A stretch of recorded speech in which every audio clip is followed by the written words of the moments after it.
Assalamualaikum warahmatullahi wabarakatuh. Perkenalkan nama saya Bunga Sanifatul Akhir. Saya di sini akan menjelaskan tentang prinsip dan komponen pembelajaran Al-Quran dan hadis. Tujuan saya membuat video ini untuk memenuhi salah satu tugas ujian tengah semester mata kuliah pembelajaran Al-Quran dan hadis. Baik, sebelum ke pembahasan, saya di sini akan memaparkan latar belakang terlebih dahulu. Jadi, pembelajaran Al-Quran hadis ini memiliki peran yang sangatlah penting di dalam membentuk karakter dan kepribadian peserta didik yang berdasarkan nilai-nilai Islam. Al-Quran dan hadis juga merupakan sumber utama ajaran Islam yang tidak hanya dipelajari dari segi bacaan saja, tetapi juga hafalan. Nah, jadi kita juga harus bisa memahami makna serta bisa mengamalkan di dalam kehidupan sehari-hari kita.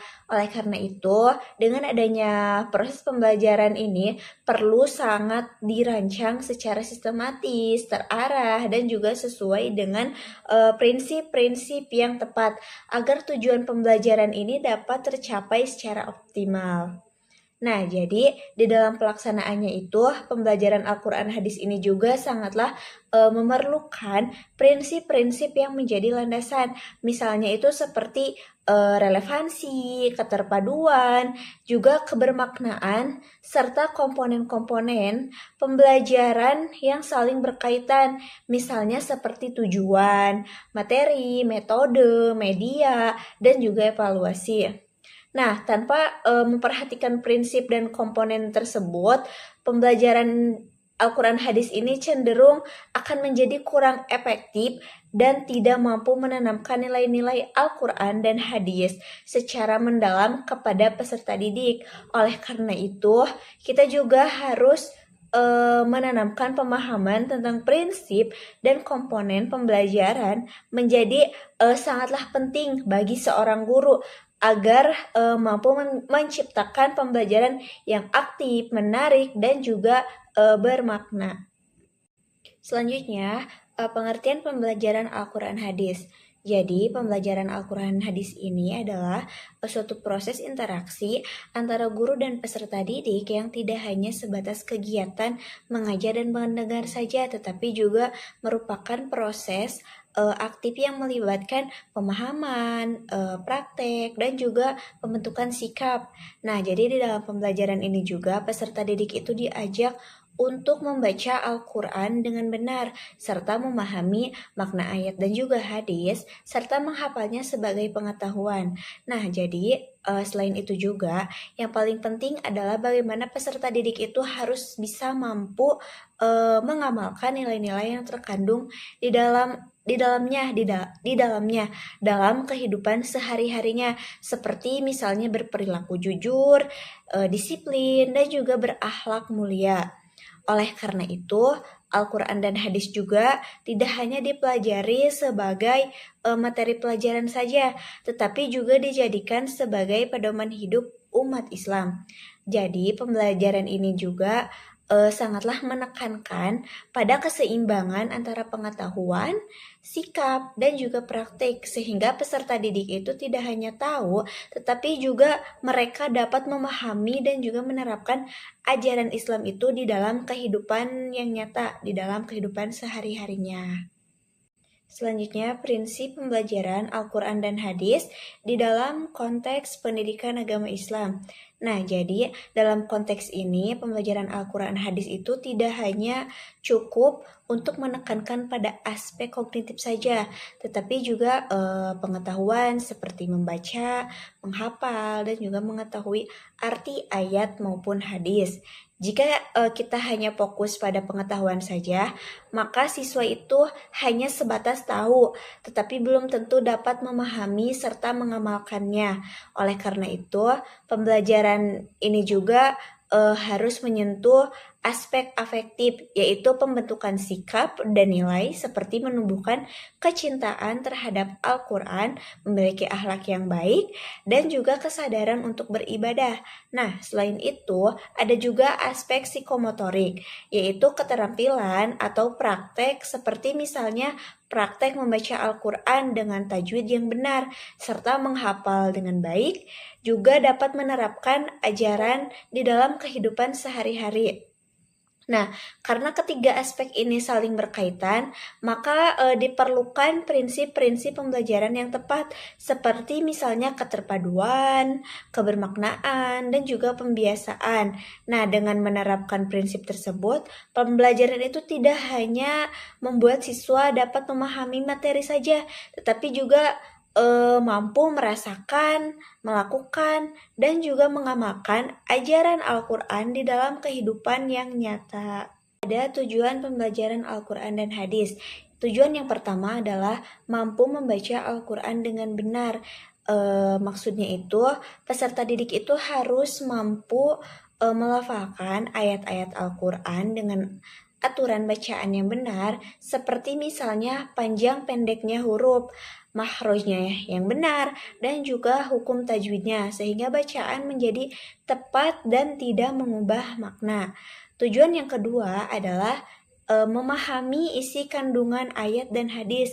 Maksudnya, peserta didik juga dituntut tidak hanya mampu membaca saja, tetapi juga harus mengetahui arti serta pesan yang terkandung di dalamnya, sehingga mereka dapat mengambil hikmah dari ajaran tersebut.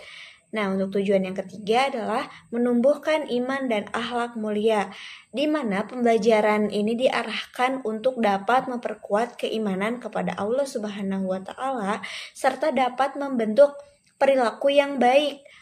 Misalnya seperti jujur, disiplin, bertanggung jawab, sesuai dengan ajaran Islam. Tujuan yang keempat adalah mengamalkan ajaran dalam kehidupan sehari-hari. Jadi peserta didik itu harus mampu menerapkan nilai-nilai Al-Quran dan hadis di dalam kehidupan sehari-hari, seperti harus berbuat baik kepada sesama, rajin beribadah, juga membantu orang tua, dan menjauhi perbuatan yang buruk. Nah, untuk tujuan yang terakhir adalah menjadikan Al-Quran dan hadis sebagai pedoman hidup. Maksudnya itu, peserta didik itu harus mampu menjadikan ajaran Islam itu sebagai dasar di dalam bersikap, misalnya dalam mengambil keputusan dan juga menjalani kehidupan sehari-hari. Prinsip yang harus diterapkan. Yang pertama, prinsip keteladanan atau uswah hasanah. Jadi prinsip ini itu menekankan bahwa sebagai seorang guru harus menjadi contoh yang baik bagi peserta didik. Jadi di dalam pembelajaran Al-Quran dan hadis ini, sikap dan perilaku guru itu seperti misalnya jujur, disiplin, dan santun akan ditiru oleh siswa. Karena itu, guru tidak hanya mengajar, tetapi juga harus bisa menunjukkan langsung bagaimana mengamalkan ajaran Islam di dalam kehidupan sehari-hari. Selanjutnya ada prinsip integratif atau keterpaduan. Nah, jadi prinsip ini itu berarti pembelajaran itu harus bisa menggabungkan berbagai aspek, misalnya aspek pengetahuan, sikap, dan juga keterampilan.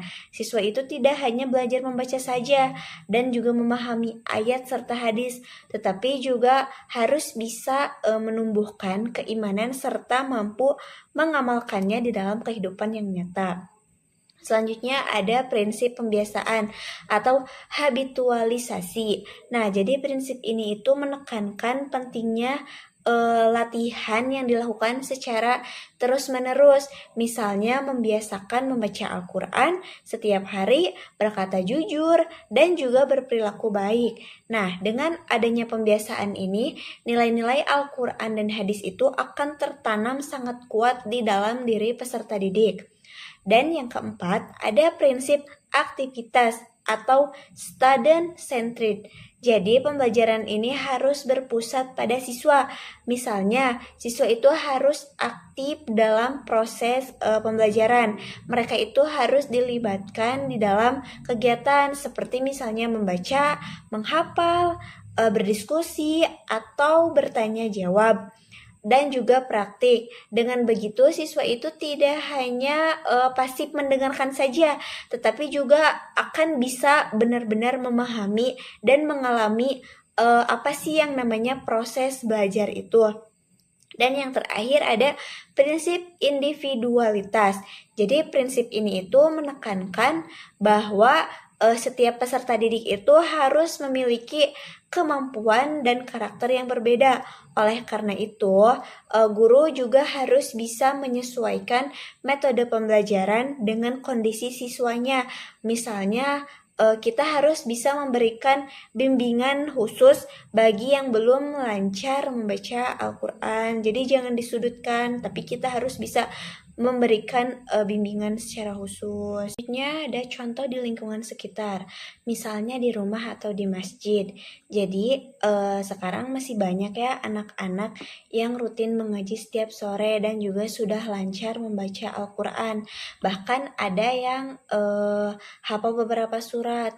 Namun ketika ditanya arti atau makna ayat tersebut, mereka itu belum bisa menjelaskan dan juga belum bisa memahami bagaimana sih menerapkannya itu di dalam kehidupan sehari-hari. Sedangkan untuk contoh di sekolah, jadi pembelajaran Al-Quran dan hadis ini juga sering dilakukan dengan metode ceramah dan hafalan saja. Misalnya, siswa diminta agar menghafal hadis tentang kejujuran, tetapi belum diajak berdiskusi bagaimana sih cara menerapkan sikap jujur itu. Terus misalnya itu seperti jangan mencontek di saat ujian. Nah, ada juga pembiasaan yang belum konsisten.